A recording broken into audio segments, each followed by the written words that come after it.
Kami sudah berdoa, kita semua yang percaya katakan amin. Haleluya, beri kemuliaan bagi Tuhan. Silakan duduk Bapak Ibu yang dikasihi Tuhan Yesus. Praise and worship yang luar biasa sekali tadi ya, semangat sekali. Adik-adik kita juga udah aktif sekali ya. Sebentar lagi semua anak-anak muda nih yang main ini, luar biasa. Haleluya. Boleh ditayangkan, hari ini kita akan belajar tentang cara menjaga hati. Kalau 2 minggu lalu masalah-masalah hati apa, sekarang bagaimana kita menjaga hati agar kehidupan terus mengalir. Karena segala sesuatu itu sumbernya di hati. Ya Bapak Ibu sekalian ya, bukan di luar, bukan lingkungan kita, bukan siapa yang kita kenal, bukan background kita, pendidikan kita, apa yang kita bisa andalkan di dunia ini, tapi semuanya mulai dari hati kita. Makanya firman Tuhan katakan, jagailah ya hatimu dengan penuh kewaspadaan, karena dari situ terpancar kehidupan. Ya. Kehidupan itu datangnya dari hati. Ya. Contoh, ya gak usah terlalu teologi ya, tapi contoh begini. Orang ada masalah nih, ada pergumulan. Ya, entah pergumulan keuangan, pergumulan rumah tangga, pergumulan di studi mungkin, di pekerjaan, di usaha. Kalau hatinya kalut kira-kira bisa maksimal gak menyelesaikan persoalannya? Gak bisa, kacau, gak bisa lagi berpikir tenang, gak bisa. Ya. Tetapi kalau misalnya hatinya tenang aja hatinya, kemudian berdoa mengandalkan Tuhan, Tuhan kasih tuntunan, dia bisa selesaikan. Bedanya hati yang tenang dengan hati yang kacau. Ya. Makanya nggak main-main masalah hati itu ya. Iman itu adanya di hati bukan di pikiran. Ya. Jadi bukan kita, gini ya, kalau A plus B sama dengan C, gak bisa. Iman itu kita dengar tuntunan Tuhan, aku menyertai engkau, lalu kita percaya. Ya. Itu hati. Ya. Jadi kalau hati ini gak kita jaga, ya, gak bisa maksimal Tuhan bekerja di dalam hidup kita.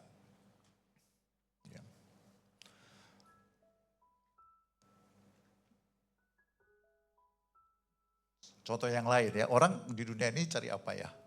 Cari tentu damai sejahtera ya. Damai sejahtera, tenang ya, makin tua kita makin ngerti ya, gak ada yang bisa ganti ya, harta atau uang seperti apapun gak bisa menggantikan hidup damai sejahtera dan sukacita. Ya. Kalau misalnya ya, setiap orang di mana-mana pasti punya masalah, contoh seperti tadi masalah keuangan, masalah apa segala macam. Kalau hatinya itu memang gak bisa dikuasai, ya, kemudian takutlah ini, takut ini. Ya.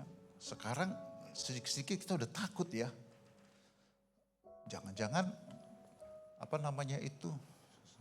dulu ada dokter nakut-nakutin saya lagi gak enak badan. Lalu karena gak enak badan ke UGD gitu ya. Dekat rumah ada UGD. Langsung dia bilang, ini harus langsung masuk ini Pak. Ini usus buntu ini, harus langsung dioperasi hari ini. Saya pikir-pikir dari mana tahu, baru pegang-pegang sedikit langsung begitu. Langsung, terima kasih Pak, langsung saya pulang, sembuh kok. Gak ada apa-apa ya. Tapi coba kalau kita gak tenang. Ya, jangan-jangan, padahal gatal kali gigit nyamuk. Kita pikir udah sakit apa ini, kanker kali. Gigit nyamuk. Tapi terjadilah seperti yang kau percaya, iya kan? Kalau kita udah serba paranoid, ketakutan, yang gak ada pun jadi kejadian.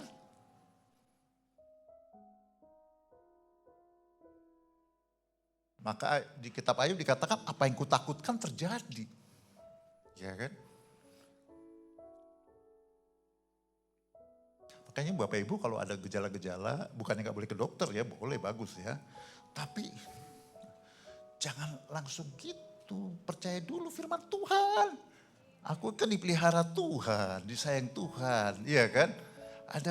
Ada darah Yesus bungkus saya. Ya. Lebih bagus katakan gitu, saya sehat, saya sehat, saya sehat. Oh berapa kali saya udah kayaknya aduh ada apa-apanya, ada apa-apanya, ada apa-apanya. Saya bilang sehat, sehat, sehat. Benar sehat. Ya kan? Kamu bilang sakit nih pasti apa, pasti apa, pasti apa. Yang nggak ada apapun jadi pasti apa. Ya, hati-hati. Itu di mana letaknya? Di hati. Hati ini bisa dibawa kemana, bisa dibawa kemana. Hati-hati Bapak Ibu sekalian. Hati, hati-hati. Ngerti lah ya tapi ya maksudnya hati-hati dengan hati kita. Ya.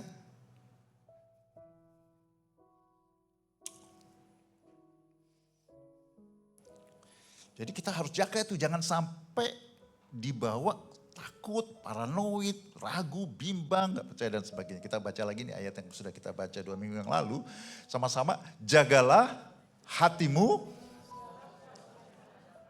karena dari situlah terpancar kehidupan. Kalau Tuhan Yesus di Yohanes 7 ayat 37, barang siapa percaya kepadaku dari dalam hatinya akan mengalir apa? Aliran air hidup. Tuhan Yesus mengulangi lagi, itu memang dari dalam sini kehidupan. Kehidupan itu apa? Kesembuhan, sukacita, damai sejahtera, kekuatan, pengharapan, iman, kemenangan. Itu semuanya dari sini. Ya. Orang dikasih uang seperti sebanyak apapun, kalau dia nggak percaya, dia ragu-ragu, ya kan? Dengan uangnya itu pun bisa hilang kemana aja. Ya, salah investasi mungkin, atau dia ditipu orang dan segala macam, ya kan? Jadi hati itu yang perlu dijaga dulu, baru yang lain-lain. Dan di sini dikatakan jaganya dengan apa? Segala kewaspadaan, extra care. Ya. Saya ulangi lagi, sebetulnya nggak susah untuk anak-anak Tuhan itu mengalami hidup yang diberkati Tuhan dalam segala hal. Ya. Saya pernah perhatikan gitu,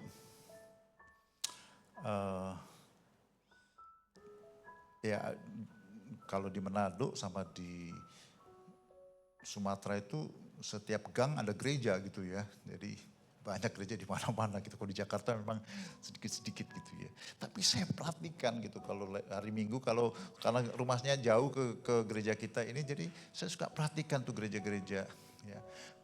Segala gereja lah ya. Kita nggak usah bilang gereja ini lebih bagus, gereja itu lebih bagus. Enggak, saya perhatikan. Jemaat Tuhan itu diberkati gitu. Ya. Setia aja ke Tuhan. Gak susah untuk Tuhan membuat jemaatnya diberkati. Itu udah kayak gak usah pikir lagi deh. Ya. Kita lihat kiri kanan teman-teman kita, ya dulu masih susah. Kerja bisa juga ya. Bisa juga diberkati, punya kendaraan, punya rumah, gampang. Ya.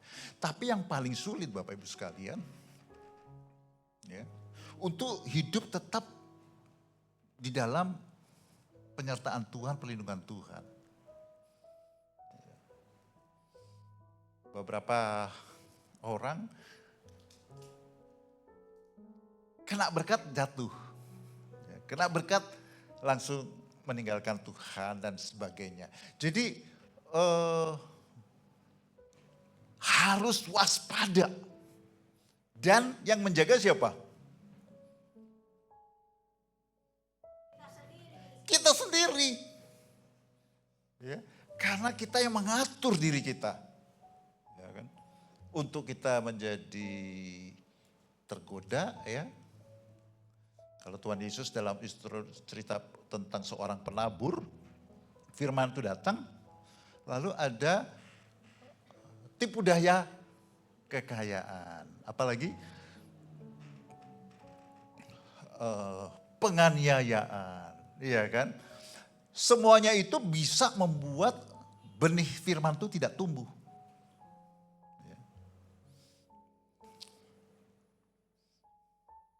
Jadi bagian kita itu sebetulnya kalau hati kita jaga dengan waspada, jangan sampai terbawa, tertipu oleh iblis, disesatkan oleh dunia dan sebagainya, semuanya akan aman-aman saja. Yang mengerti katakanlah amin.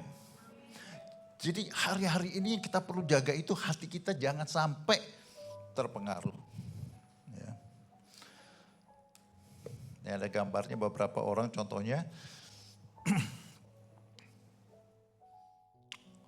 Bapak Ibu hari-hari ini mungkin punya persoalan ya, tapi apa lebih berat dari Daud di Ziklag ya. Daud di Ziklag itu kan kalau kita baca ceritanya di pasal terakhir dari kitab Nabi Samuel, itu ketika dia pulang dari tanah Filistin, dia sampai di situ, kampung di Ziklag yang tempat sementara dari Daud dan teman-temannya itu sudah dirampokin orang-orang Amalek. Anak istri, harta semuanya udah habis, ya kan? Pernah mengalami seperti itu, semuanya habis. Tapi kemudian kita baca di situ Daud menguatkan hatinya. Kalau menurut saya sih orang itu diuji waktu dia mengalami titik terendah dalam kehidupannya toh, ya kan? Atau diralat ya, titik terendah dan titik tertinggi kali ya. Orang kalau titik tertinggi sukses terus meninggalkan Tuhan juga berarti dia nggak kuat ya kan. Atau titik terendah ketika dia paling susah dalam hidup dia kemudian meninggalkan Tuhan juga berarti dia nggak setia. Tapi Daud dikatakan dia menguatkan dirinya dan kemudian dia bertanya Tuhan apa yang harus dia lakukan dan dia kejar tuh orang Amalek. Dia habisin, bahkan selain harta anak istrinya dikembalikan, dia merampoki orang Amalek itu. Ya kan? Dari persoalan menjadi keberuntungan. Ada keberuntungan di balik persoalan. Itu kalau dia, karena dia memutuskan hatinya tidak dipenuhi ketakutan, tapi diganti dengan keberanian dan dia bisa kejar orang Amalek. Bapak Ibu sekalian, banyak orang mengalami bangkrut, habis semuanya. Tapi Daud inilah seperti itu ya, udah habis semuanya. Tapi karena hatinya memilih untuk percaya kepada Tuhan, dia rampok balik, bahkan dia menjadi raja. Ingat ya, waktu zaman itu, pada waktu itu Saul kemudian mati dibunuh oleh orang Filistin. Ya. Bunuh diri lah ya, karena sudah kalah orang-orang Filistin dan kemudian Daud menggantikan Raja Saul. Kalau kita mengalami masa-masa susah, jangan menyerah. Yang mengerti katakan amin. Justru di balik itu ada kesempatan kalau hati kita jaga. Contoh kedua, Simpson di rumah Dagon. Ini contoh-contoh dua orang-orang yang bangkrut nih. Kalau dalam zaman sekarang udah bangkrut. Samson ini orang yang kuat, ditakuti oleh semua orang, tapi ditipu oleh wanita. Ya.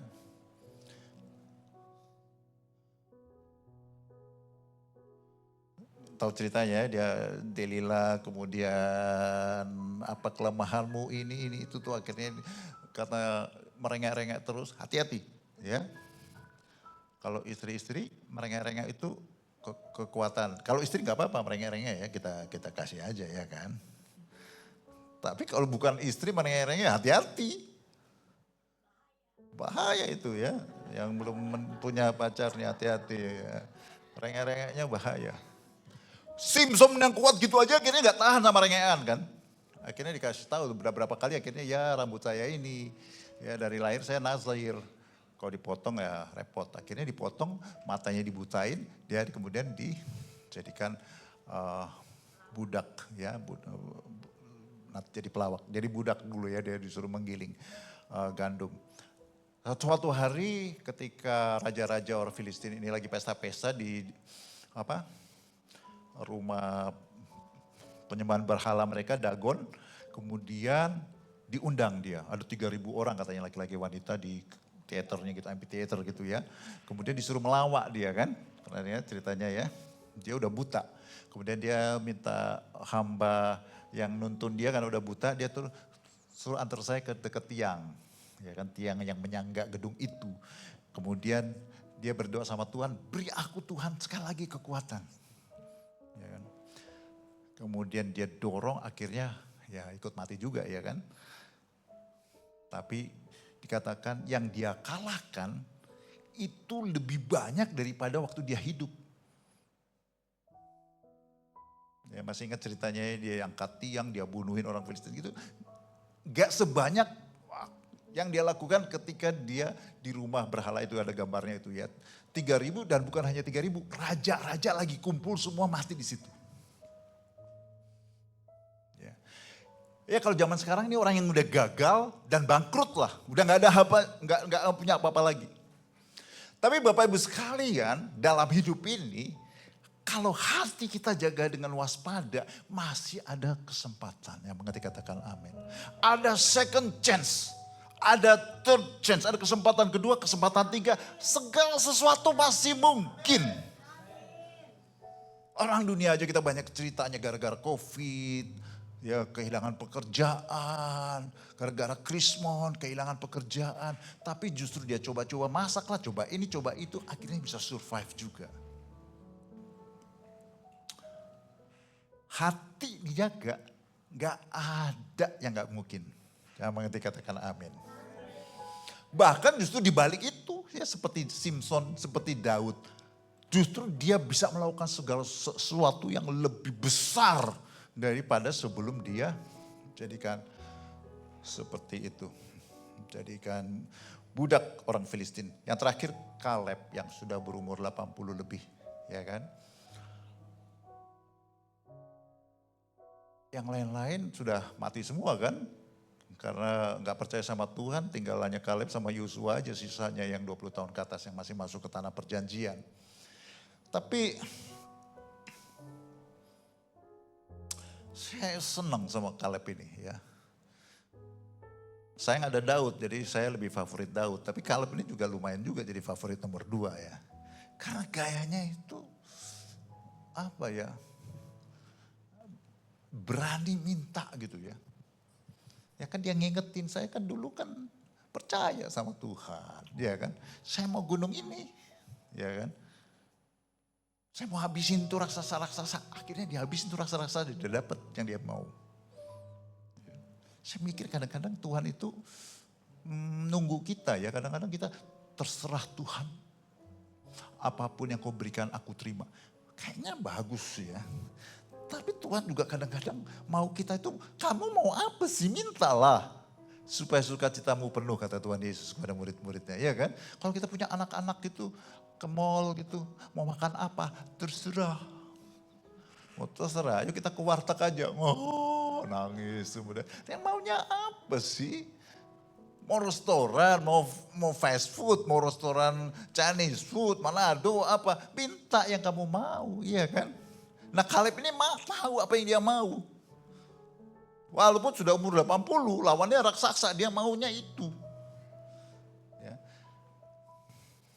Hatinya dipenuhi dengan semangat yang berapi menyala-nyala untuk mendapatkan apa yang dia idam-idamkan. Dibanding dengan 10 dari 12 pengintai. Oh, memang sih anggurnya tebal-tebal, bulat-bulat gede. Iya kan? Cuma raksasanya juga gede-gede. Kami kayak jangkrik. Pulangkan kami ke Mesir katanya kan ke Musa. Tuhan marah sama dia, sama mereka. Hati perlu dijaga. Hati yang mulai gak percaya sama Tuhan. Ya. Orang biasa aja dianggap raksasa. Persoalan kecil dianggap besar. Ya tuh. Apalagi persoalan besar. Dianggap, udah susah. Tapi orang yang hatinya dijaga untuk dekat sama Tuhan, seperti Kaleb sama Yosua, yang raksasa itu dianggap, pasti kalah lah, Tuhan kita lebih gede lagi daripada itu, ya kan? Artinya dia kecilkan persoalan itu. Bukan saat itu dia punya meriam loh. Bapak Ibu, Kadang-kadang kita lebih semangat nih kalau, waduh lihat dulu tabungan kita. Woi, masih masih aman lah semuanya. Ayo ngapain? Iya kan? Kalau Asia yang diandalkan tuh lain. Kalau nggak ada lagi yang diandalkan, Bapak Ibu sekalian, hanya Tuhan yang diandalkan Bapak Ibu sekalian. Waduh, kalau nggak dengan yakin, dengan kuat, hatinya dijaga, nggak bisa. Lanjut. Ya iya Pak, gimana caranya supaya saya menjaga hati dengan penuh kewaspadaan? Nomor satu. Ayo. Halo. Kita baca ya sama-sama, ini Rasul Paulus ketika dia diadili, dia bilang begini sama yang mengadili dia. Sebab itu,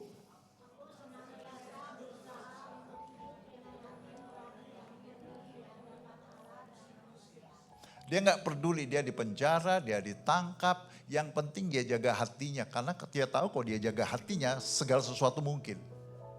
Ya. Dia nggak perlu takut yang lain-lain. Sebab itu aku senantiasa berusaha. Jadi yang berusaha siapa ini? Untuk hatinya supaya tetap murni. Rasul Paulus sendiri. Kita yang harus jaga Bapak Ibu sekalian, hati kita. Ya.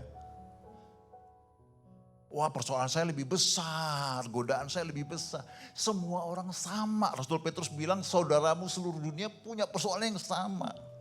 Bentuknya mungkin beda-beda, tapi sama beratnya karena Tuhan kita adil. Amin. Tuhan tuh adil, nggak mungkin yang satu persoalannya lebih besar. Kelihatannya aja. Tapi kalau kita tahu pergumulan mereka, persoalannya sama besarnya sama kita. Ya. Kita semua punya persoalan sama dan masing-masing kita harus berusaha. Jagain. Gimana caranya menjaga supaya hati nurani itu tetap murni, tetap bersih? Cek setiap hari. Ya. Kalau kita mau badan kita sehat, kita biasanya ngapain apa? Check up kan? Ya. Walaupun saya sendiri jarang check up ya. Karena rasanya masih sehat, ya kan? Cek sendiri Bapak Ibu sekalian, ya toh? Aduh, udah mulai berat nih. Ya udah, gerakannya udah mulai lambat nih. Ya. Celananya udah mulai sempit. Wah, harus mulai diet, iya kan? Cek sendiri Bapak Ibu sekalian. Tiap hari cek. Ini kok sekarang dikit-dikit ngomel. Kok dikit-dikit sekarang udah nggak puas. Dikit-dikit sekarang sakit hati. Itu tanda-tanda jangan, waduh, makin dihantem. Inilah waktunya kita sakit hati. Masih ada besok, kalau kita mau pemulihan, perjamuan kudus masih minggu pertama. Mumpung ini masih 4 minggu lagi. Puas-puasin. Ada saya punya teman dekat. Yang suaminya teman, istrinya juga teman dekat jadi ngobrol. Dia bilang, jadi waktu pacaran marah kan ngambek marah gitu. Setelah menikah juga masih kadang-kadang suka ngambek lah. Perang-perangan dikit, perang dingin ya. Jadi kalau suami kan biasanya marah gitu, kalau istri kan biasanya caranya bukan dimarahi kan. Ada juga istri yang marah dilawan marah ya kan. Tapi biasanya kan marah tuh dia udah tahu kan, diem jurusnya, masih pacaran tahu aja. Caranya dia diem gitu, bikin jengkel ya kan. Jadi istrinya diem aja, diemin gitu. Padahal dua-duanya hamba Tuhan. Ya. Kok gak damai? Biarin aja firman Tuhan kan jangan sampai lewat malam kan. Masih ada waktu berapa jam sebelum sore katanya. Jadi pinter firman Tuhan bahaya juga ya. Tapi Bapak Ibu sekalian, hati-hati. Ya. Harus jagain tuh. Kok sekarang udah gampang-gampang marah. Kok sekarang udah mulai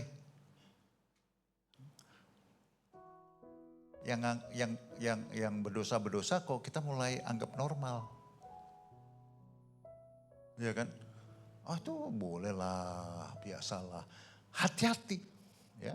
Ada beberapa cara untuk ngecek ya. Boleh? Ini ada 7 ya, kalau kita Google aja udah tahu ya. Ada beberapa cek ya. Kita lagi mundur atau kita lagi aman ini. Badan kita lagi sakit, hati kita lagi sakit, lagi bermasalah atau lagi mantap ini. Ya banyak ini macam-macam yang bisa di Google, tapi ini jadi ini aja ya patokan ya. Sombong rohani, Yakobus 4 ayat 6 katakan Tuhan melawan orang-orang yang sombong ya.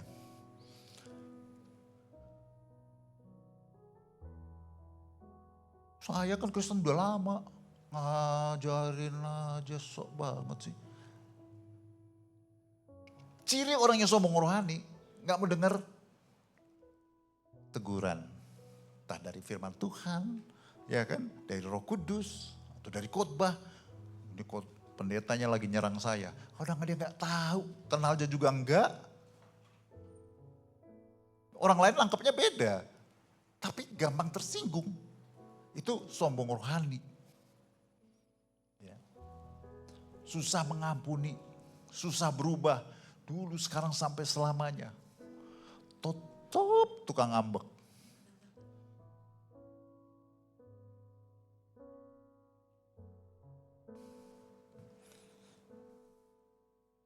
Hati-hati Bapak Ibu sekalian. Lihat kiri kanannya, kayaknya kamu sehat-sehat aja. Rendah hati banget kamu, rendah hati banget, gampang diajar. Ditegur langsung didengar.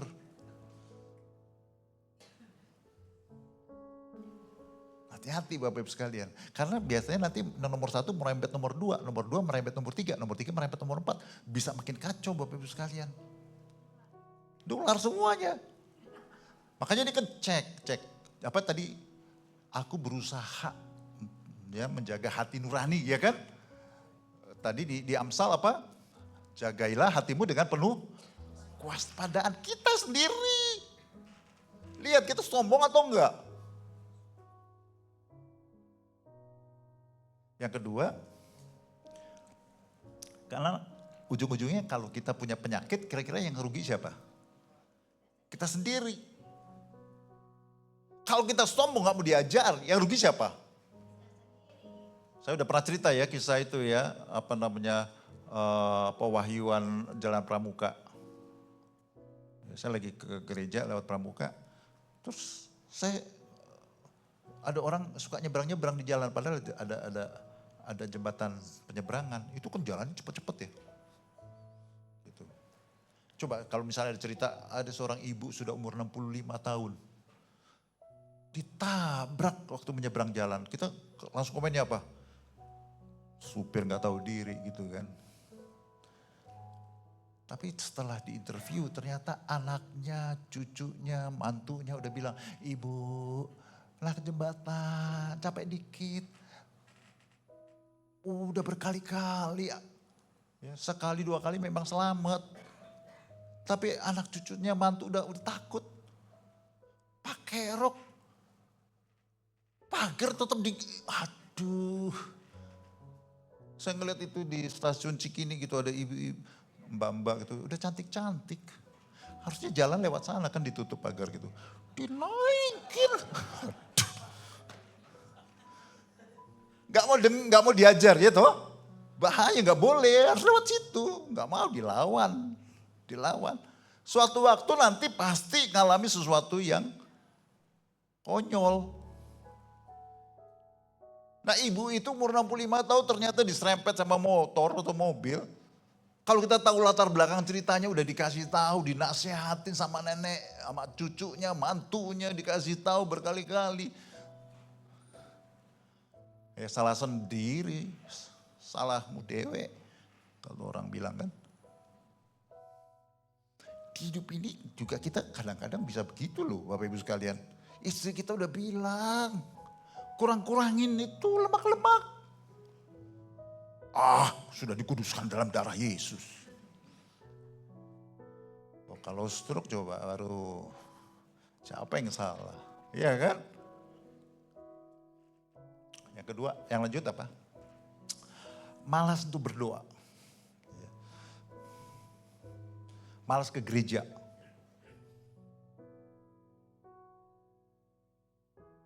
Enggak, apa ya, kalau dulu orang pertama kali kenal Tuhan Yesus tuh saya seperti anak, dulu ada rohani saya.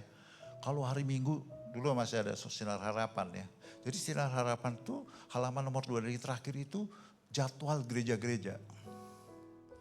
Jadi dia liatin pendetanya siapa ya di gereja itu jam sekian. Jadi sehari itu bisa 4 sampai 5 kali dia ke gereja. Pagi gereja ini, pendeta ini. Jam 10 dia ke sana, gak tahu dia kasih persembahan atau hanya nongkrong aja di situ. Lapar sekali, dia mau dengar firman Tuhan. Waduh, firman Tuhan yang enak sekali. Saya juga ingat waktu pertama kali saya mengenal Tuhan, aduh.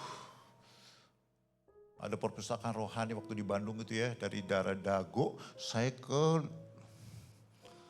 lingkar di luar itu, jalan-jalan di itu, untuk ke perpustakaan Kristen itu.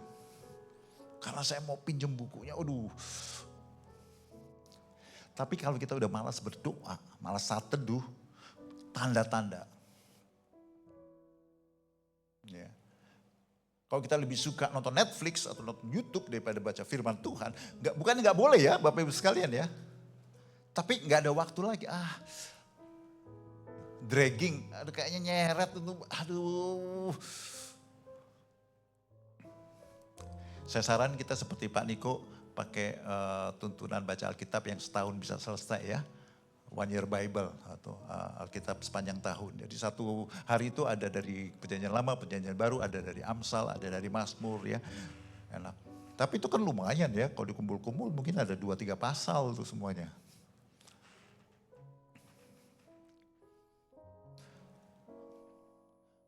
Nah kalau kita udah sekarang tanggal berapa? 17 November ya. Terakhir baca Alkitab 10 November. Jadi 7 hari ini harus dikebut supaya bisa selesai. Udah backlognya udah panjang. Udah nggak kejar ya.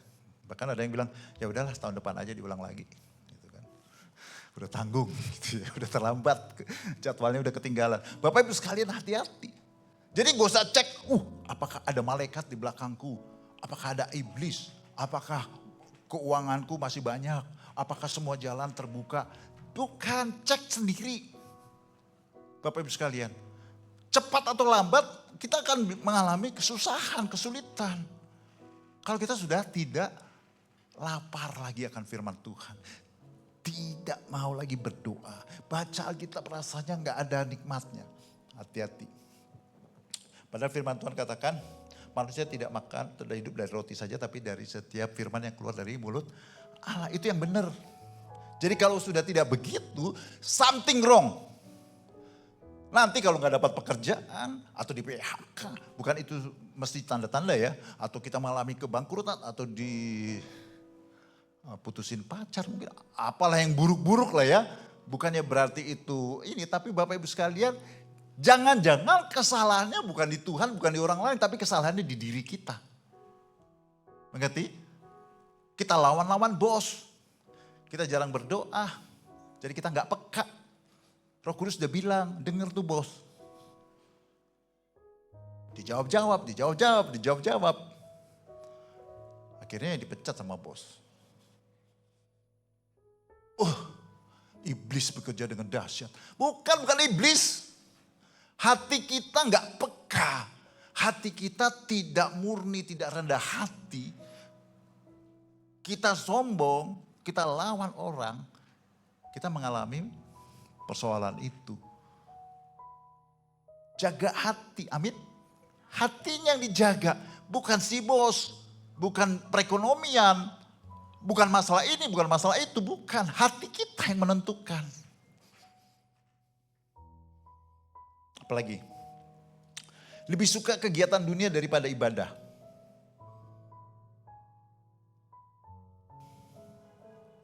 Jadi kalau Rasul Yohanes bilang ya, berikutnya boleh, nanti balik lagi ke sini. Janganlah kamu mengasihi dunia ini dan apa yang di dalamnya. Jikalau orang mengasihi dunia, maka kasih akan Bapa tidak ada di dalam orang itu. Sebab semua yang ada di dunia ini, keinginan daging, keinginan mata, keangkuhan hidup, bukanlah berasal dari Bapa melainkan dari dunia. Jadi ibaratnya kalau hati kita itu seperti secangkir atau sebotol, Bapak Ibu sekalian, kalau hati itu, kasih Tuhan, kemurnian hati itu seperti air putih, kalau Bapak Ibu masukin batu, kerikil-kerikil, airnya kan keluar. Gak ada lagi airnya. Bapak Ibu, kalau hatimu diisi dengan keinginan mata, keinginan daging, keangkuhan hidup, ya, suka pesta-pesta, suka pacaran-pacaran, kasih akan Bapak keluar. Keangkuhan hidup, ya, keangkuhan apa? Keangkuhan hidup, ya, IG-IGan di hotel, IG-IGan di depan Ferrari, sebelah kan ada banyak Ferrari. Padahal Ferrari orang, tapi pokoknya sukanya pamer-pamer gitu loh. Pokoknya, aduh nggak mau kalah lah, orang lain kita mau lebih lagi. Gak ada lagi waktu untuk baca Alkitab toh. Gak ada waktu lagi untuk mendengar suara Tuhan, menyembah Tuhan, merendahkan diri. Gak ada waktu juga untuk mendengar tuntunan Dia ketika kita perlu tuntunan Dia untuk melewati kehidupan ini. Ya. Jadi biasanya firman Tuhan tuh keinginan daging itu nafsu-nafsuan lah ya. Kalau keinginan mata itu apa ya?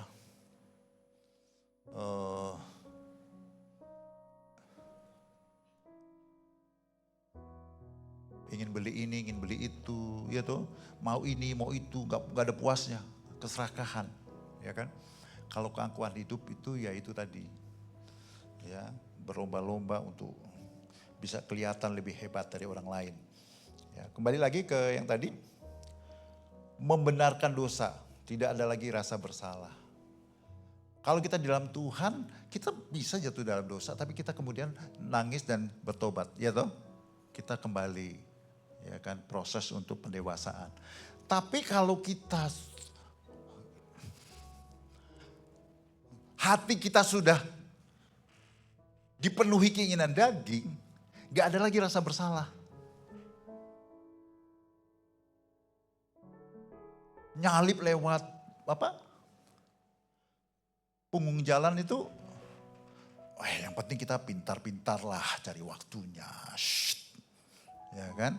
Gak ada rasa bersalah, gak boleh lewat punggung jalan.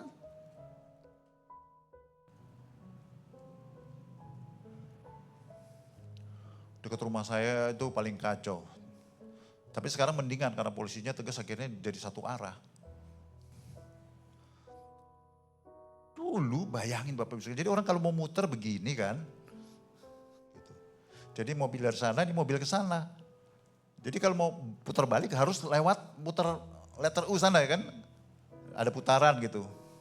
Ada celah dikit di pemisah jalan. Akhirnya mobil yang normal aja gak bisa jalan. Ada di daerah Bapak Ibu gak ada ya. Di daerah saya aja tuh. Saya bingung.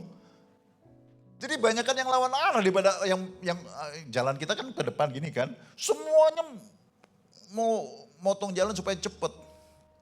Saya pikir kalau jalannya dipotong, ya, peraturan yang simpel aja dilanggar, yang lain juga dilanggar, gampang aja dia nanti affair, gampang aja dia nanti berzina, gampang aja nanti dia merampok uang bos, kan sama. Ada hati nurani di sini kan, hati nurani kan Rasul Paulus bilang berusaha menjaga hati nuraniku kan. Kalau udah gak ada lagi remnya Bapak Ibu sekalian, ini kan hanya masalah putar balik. Kalau kecil aja dilanggar, siapa yang jamin yang gede gak akan dilanggar juga Bapak Ibu sekalian. Kalau masih sekolah udah nyontek, siapa yang mau jamin nanti dia gak melanggar juga yang lain.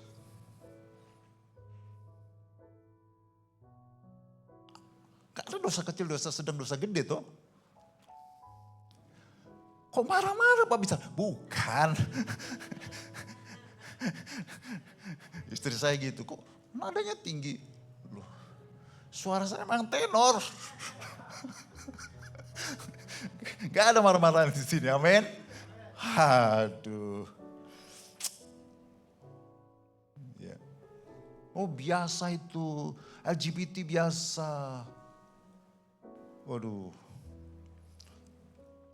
Tidak ada belas kasihan akan orang terhilang. Orang salah, terus mengalami susah, salah sendiri.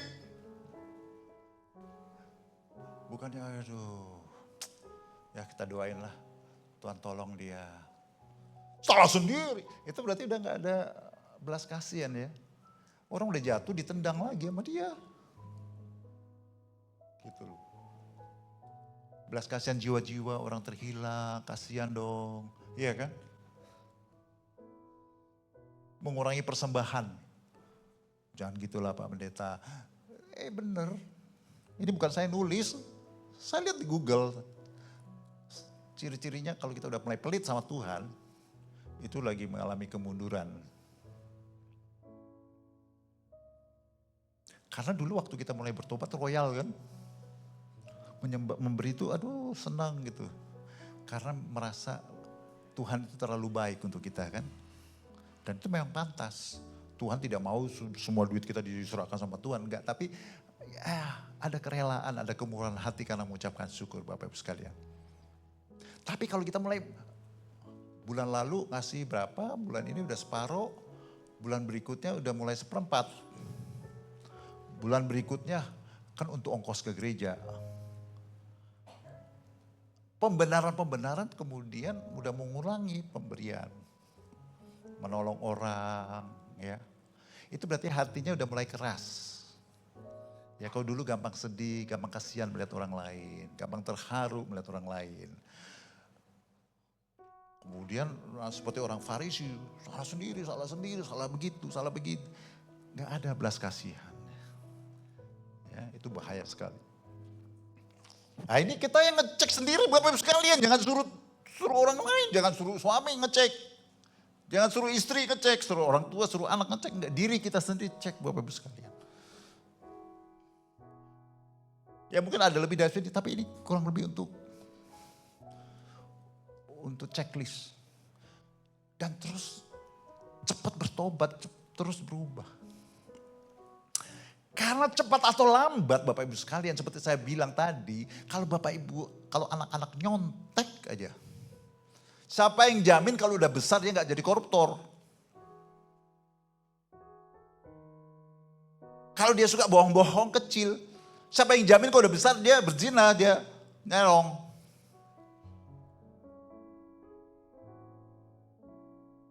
Udah dilatih dari kecil. Tapi kalau buru-buru dikeluarin, dibuang, ya, masih ada kesempatan. Puji Tuhan. Nomor 2. Kalau pengembelaan enaknya begitu Bapak Ibu. Kalau jadi baru nomor 2, nomor 3-nya bisa ditabung untuk minggu ke depan. Yang penting kita ngerti. Amin. Ngapain buru-buru? 1, 2, 3, 6, 4, 5, 6, 7 ya. Sudah tahu ya. Kita kan belum belajar teori. Kita mau belajar sama-sama. Ya kan? Cara menjaga hati, membersihkan hati dengan firman Tuhan dan lagu pujian. Karena lagu pujian sekarang itu kan umumnya menggunakan firman Tuhan, amin. Menggunakan firman Tuhan jadi lagu, ya kan. Jadi orang Israel itu budayanya itu menyanyi Bapak Ibu sekalian. Zaman Musa, zaman Tuhan Yesus suka menyanyi. Baca Alkitab, mereka Taurat ya. Baca Taurat pun enggak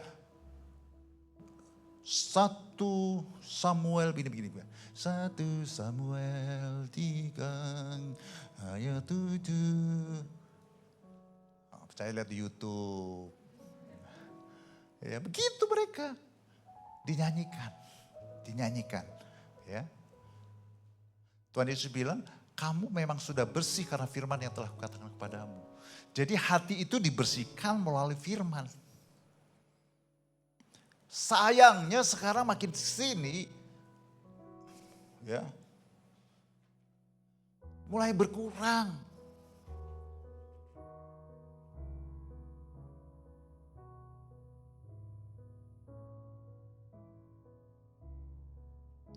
WL Singer khususnya ini di rumah sering nyanyi.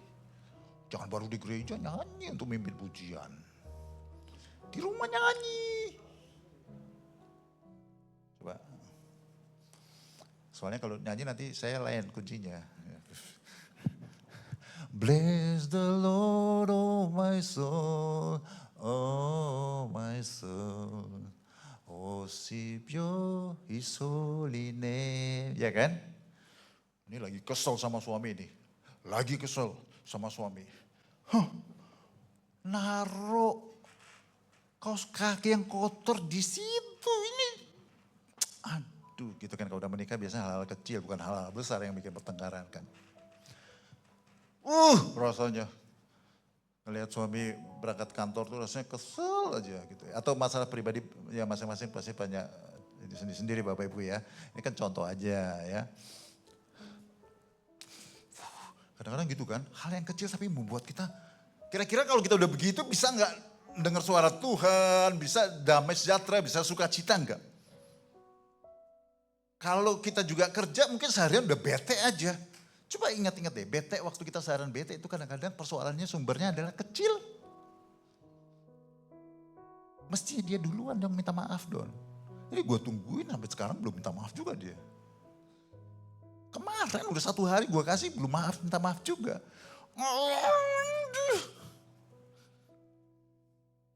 Hati kita jadi kotor. Yang rugi siapa? Ya mbak di rumah lah, mbak di rumah jadi kita marahin. Karyawan kita marahin ya kan, anak kita marahin. Mereka pun jadi bete. Ada kucing di jalan, tendang sama dia, marah dia. Saya nggak bisa marahin orang lain, kucing yang ada saya tendang juga. Sekiranya merebet-rebet, kita bukan mengabarkan Injil, kita mengabarkan kemarahan kemana-mana. Coba ini contoh ya, lagi marah nih sama suami ini contoh. Tapi memang suka nyanyi, ya kan. Bless the Lord, oh my soul. Pertama nyanyinya hanya nyanyi aja, bukan serius nyanyi. Bless the Lord, oh my. Mau marah jadi berhenti kan? Mungkin gak? Bless the Lord, oh my soul. Gak mungkin Bapak Ibu sekalian. Terpujilah Tuhan Yesus, ditinggikan di atas pujian. Oh, pendeta itu khotbahnya itu terus kesel banget. Terpujilah Tuhan. Gak mungkin Bapak Ibu, gak mungkin. Lagu itu akan membersihkan hati kita. Ya kan? Kata-kata firman Tuhan di dalam pujian itu membersihkan hati kita. Makanya Bapak Ibu sekalian kalau mau menjaga hati ya gak usah susah-susah, sering nyanyi-nyanyi. Apalagi kalau nyanyinya dengan hati ya. Ya tadi ya, terpujilah Tuhan, puji Tuhan. Tagihan udah numpuk ini, duit belum datang. Terpujilah Tuhan. Paling enggak agak tenangan dikit, amin. Ditinggikan di atas pujian dari dalam lubuk hatiku. Lirik dong Tuhan, kantong gua lagi kempes ini. Bersih hatinya, amin. Walaupun tujuannya ada niat, ada udang di balik batu. Gak apa-apa, Tuhan suka dibegituin. Daripada kita, mana firman Tuhan, janji Tuhan mana? Janji Tuhan mana? Allah, gak betul itu. Gak ada itu. Saya sudah tunggu-tunggu gak datang. Besok tiba-tiba ada uangnya. Malu kan? Iya kan? Coba dia percaya, terpujilah Tuhan Yesus begitu. Besoknya dapat apa kiriman duit. Puji Tuhan gak sia-sia, saya percaya. Nyanyi. Kalau membaca firman Tuhan boleh. Kutip firman Tuhan, Tuhan turut bekerja dalam segala sesuatu untuk mendatangkan. Boleh. Tapi kalau mau simpel, banyak nyanyi Bapak Ibu sekalian. Pagi nyanyi, siang nyanyi. Justru lagi butuh duit, lagi susah, lagi sakit, itulah waktu menyanyi. Amin. Kemarin saya tanya si Kenneth, apa bedanya jemaat Tuhan sama penonton bola? Saya jawab aja lah nanti. Kalau penonton bola bersorak-sorai kalau gol. Kalau lawan yang golin dia, pernah lihat mukanya, jangan senggol-senggol dikit dia bisa langsung naik darah Bapak Ibu sekalian. Udah masalah di mana di seluruh dunia berantem gara-gara kalah, ya kan? Tapi kalau gol timnya dia, wah, perlu dihina-hina itu supporter dari lawan, ya kan? Itu penonton bola. Kalau dapat kiriman duit, kalau dapat sukses, promosi, baru sorak-sorai. Kalau jemaat Tuhan, sebelum dan sesudah. Tembok Yeriko belum rontok. Mana gambarnya? Kelilingin kan? Trompet kelilingin. Terakhir trompet 7 kali. Habis itu saatnya bersorak. Bersoraknya sebelum runtuh temboknya atau sesudah? Sebelum dia bersorak, kemudian temboknya runtuh, mereka serbu itu Yeriko, mereka ambil itu semua, dan malamnya pesta-pesta juga, iya kan? Karena mereka sudah menang. Bersorak setelah menang juga boleh. Tapi bedanya dengan penonton bola, sebelum menang pun dia bersorak. Menyatakan bahwa Tuhan itu hebat, berkuasa. Bapak Ibu sekalian, ketika kita menyanyi, gak selalu waktu kita banyak uang, sehat, segala sukses kita bernyanyi. Kita lagi kejepit pun.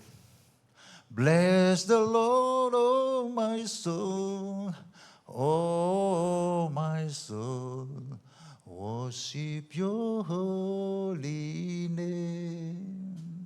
Ya kan? Sing like never before, oh my soul. Saya suka lagu ini karena dia bilang sama hatiku kan, jiwaku. Worship your holy name. Ini pas lagi susah, kita justru meminta jiwa kita untuk meninggikan, menyembah Tuhan. Hati kita bersih Bapak Ibu sekalian, percayalah. Ya. Yang tadi itu Bapak Ibu sekalian, sombong. Saya gak bisa bayangin orang sombong nih ya, sombong rohani gitu ya.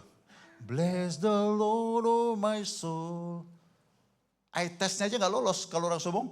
Bless the Lord, oh my soul.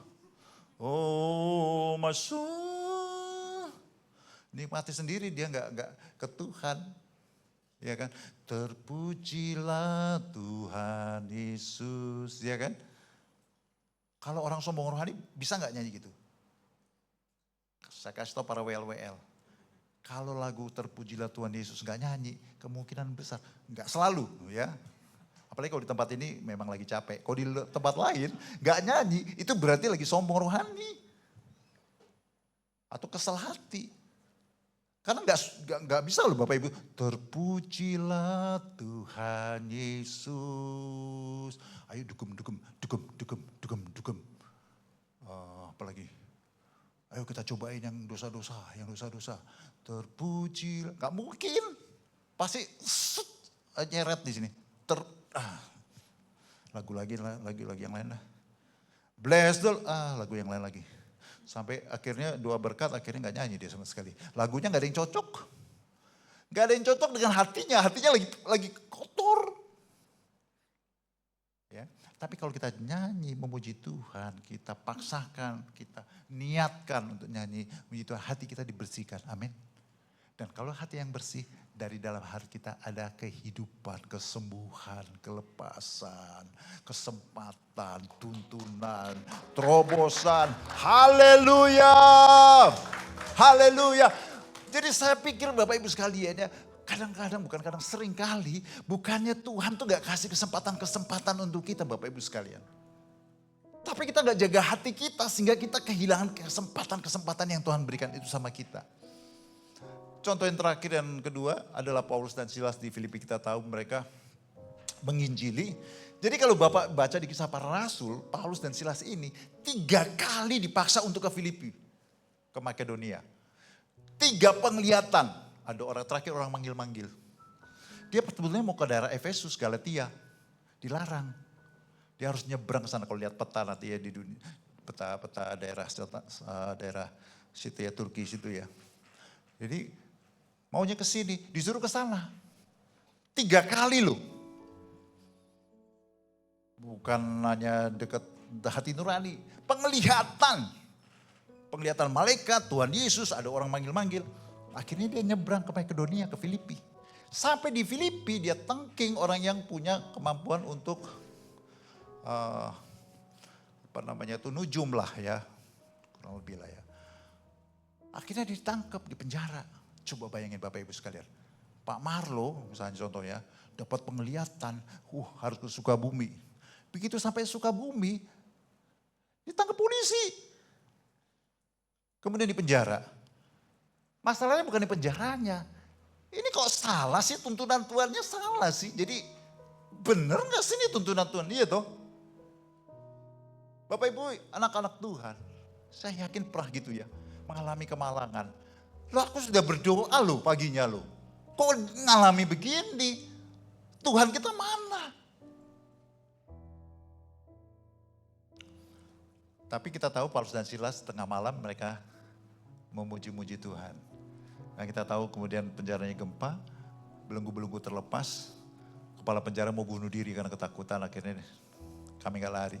Seluruh keluarganya dibaptis. Dan di Filipi itu kalau Bapak Ibu baca Alkitab, itu jemaat yang paling keren. Ya.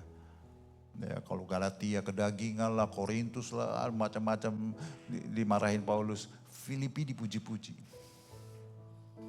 Ya. Jadi apa yang mereka korbankan itu gak sia-sia. Tuhan gak salah kok. Tuhan gak salah kok mengizinkan dia di penjara. Karena melalui itu, di balik itu ada sesuatu yang lebih indah. Amin. Mari kita bangkit berdiri. Bapak Ibu sekalian ngomongin malam-malam ini masalah susah. Tuhan gak salah. Tapi cukup engkau kita sabar. Amin. Kita justru jaga hati kita. Jangan sampai jadi kita kecewa. Jangan kita menyalahkan Tuhan. Kita bersihkan hati kita. Di balik itu semua ada banyak hal kebaikan yang Tuhan sediakan untuk kita. Amin. Karena Tuhan gak pernah salah.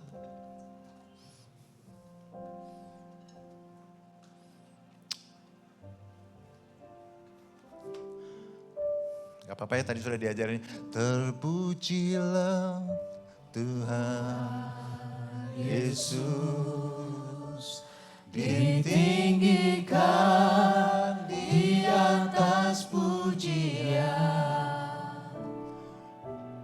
dari dalam lubuk hatiku,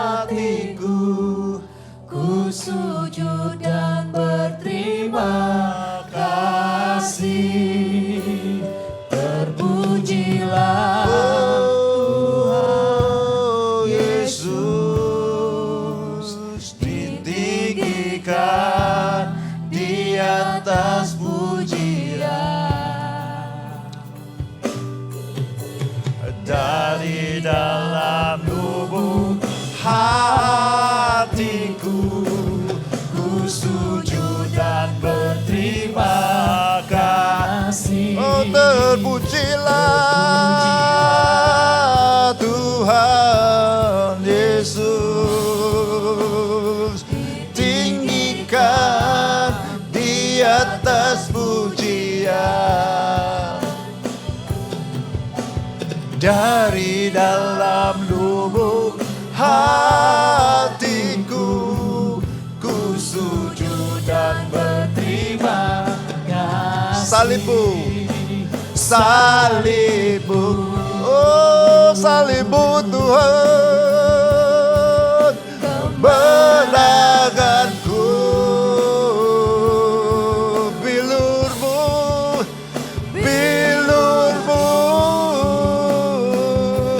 kesembuhan, kesembuhanku,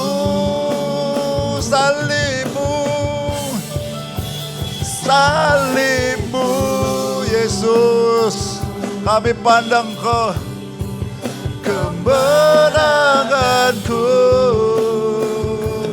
bilurmu,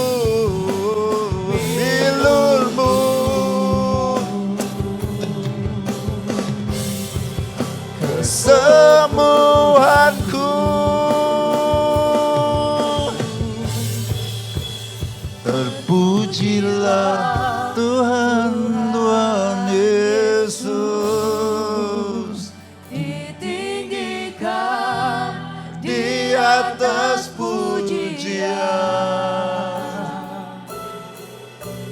Dari dalam lubuk hatiku, ku sujud dan berterima kasih. Terpujilah kau Tuhan Yesus, ditinggikan di atas pujian. Dari dalam lubuk hatiku, ku sujud dan berterima kasih. Ku di dalam hatiku, ku sujud dan berterima kasih. Dari dalam lubuk hatiku, ku sujud dan berterima kasih.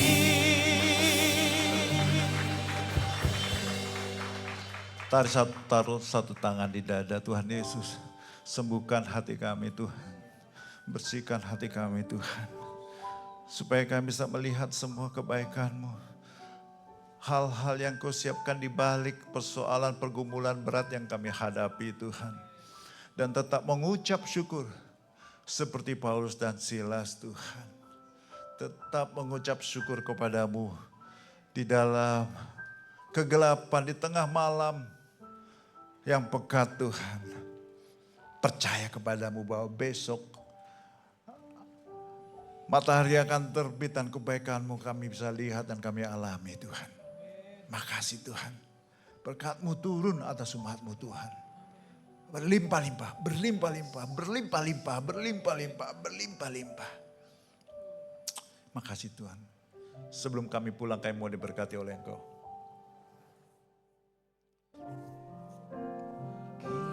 Kiranya Engkau memberkati aku berlimpah-limpah, berlimpah-limpah, dan memperluas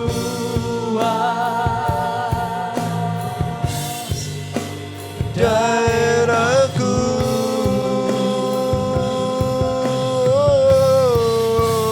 dan kiranya tangan-Mu menyertai aku dan melindungi aku daripada malapetaka, sehingga kesakitan tidak menimpa aku. Dan Tuhan mendengarkan dan menjawab doaku.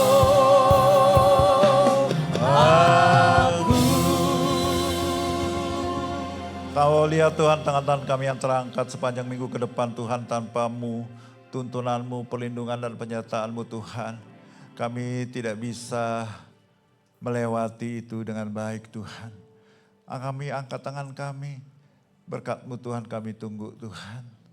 Kekasih-kekasih Tuhan, Allah seperti tiang awan dan tiang api yang melindungi, menjaga dan menuntun Engkau masuk ke tanah perjanjian.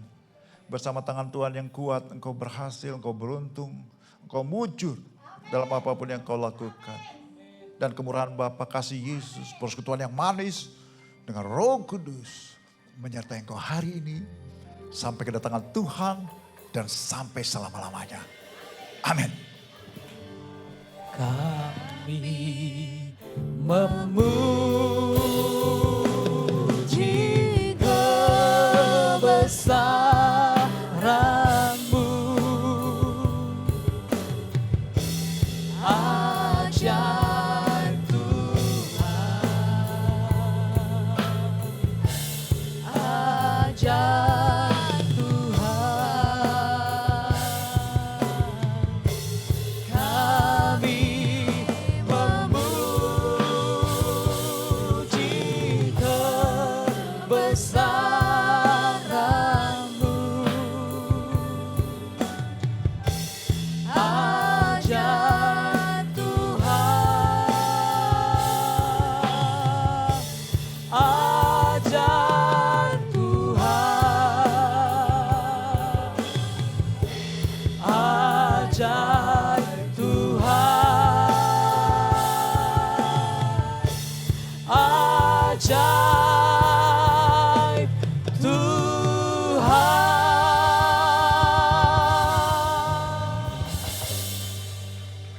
Haleluya, puji nama Tuhan. Kami ucapkan selamat hari Minggu. Tuhan Yesus memberkati.